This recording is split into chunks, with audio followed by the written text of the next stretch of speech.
Selamat pagi saudara-saudari. Hari ini kita mau mendengar kejadian babak ke-20, iaitu Abraham dan Raja Abimelek. Mari kita bermula. Abraham berpindah dari Mamre ke bahagian selatan Kenan, lalu menetap di antara Kadesh dan Shur. Beberapa lama kemudian, semasa dia tinggal di Gerah, dia berkata bahawa isterinya Sarah ialah adiknya.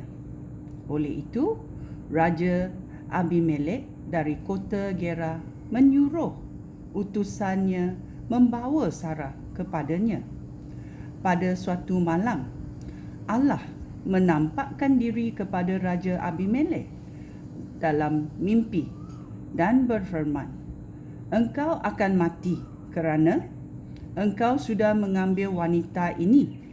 Dia sudah bersuami."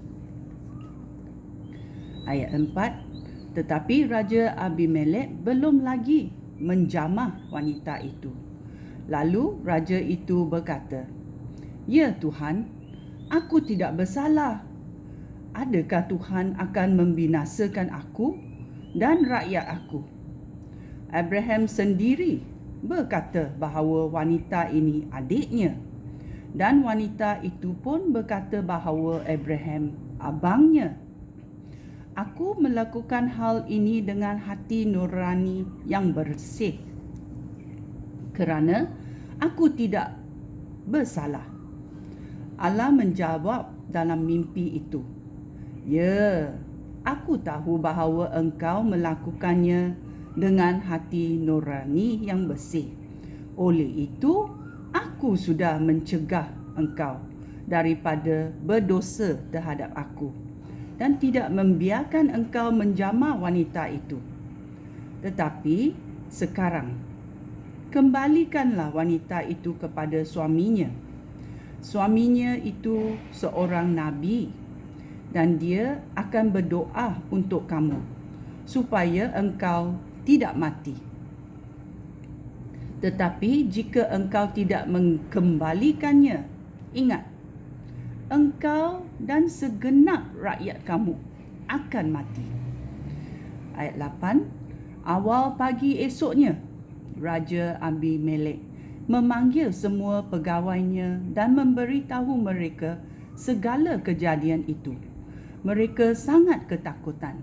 Kemudian Raja Abimelek memanggil Abraham dan bertanya, "Apakah yang sudah kamu lakukan terhadap kami?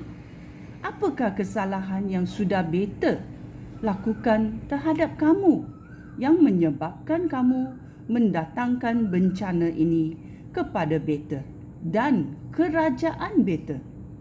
Tidak patut kamu berbuat demikian kepada beta. Mengapa kamu melakukannya?" Ayat 11, Abraham menjawab, "Hamba berfikir bahawa di sini tiada sesiapa pun yang takut akan Allah, sehingga hamba akan dibunuh oleh orang yang menginginkan isteri hamba. Sebenarnya, dia memang adik hamba. Kami satu bapa tetapi berlainan ibu. Kemudian kami berkahwin. Oleh itu, apabila Allah menyuruh hamba keluar dari rumah bapa hamba, lalu menggembara ke negeri asing, hamba berkata kepada isteri hamba, 'Tunjukkanlah kesetiaan kamu kepada aku,' dengan berkata kepada setiap orang bahawa aku ini abang kamu." Selepas itu, Raja Abimelek mengembalikan Sarah kepada Abraham. Dan Sarah pada masa itu juga dia memberikan hamba domba dan lembu kepada Abraham. Raja itu bertitah kepada Abraham, "Inilah seluruh negeri beta. Tinggallah di mana sahaja kamu kehendaki. baginda bertitah kepada Sarah, "Beta memberikan 1000 keping perak kepada abang kamu sebagai bukti kepada semua orang yang berada bersama-sama kamu bahawa kamu benar-benar tidak bersalah." Tuhan sudah membuat semua wanita di istana Raja Abimelek mandul kerana peristiwa yang berlaku kepada Sarah, isteri Abraham. Kemudian Abraham berdoa kepada Allah. Lalu Allah menyembuhkan Raja Abimelek, isterinya dan hamba-hamba perempuannya, sehingga wanita-wanita itu mendapat melahirkan anak lagi. Ya. Kita boleh tengok dalam cerita Kejadian 20 ini, Tuhan boleh juga mengabulkan mimpi kepada orang yang tidak percaya kepadanya. Ya, supaya mereka bangun, supaya mereka bangkit, supaya mereka tidak berbuat salah dan berbuat dosa kepada Tuhan. Ya, ini sungguh menghairankan. Tuhan tidak sahaja berbincang atau berkata kepada atau berfirman kepada nabinya.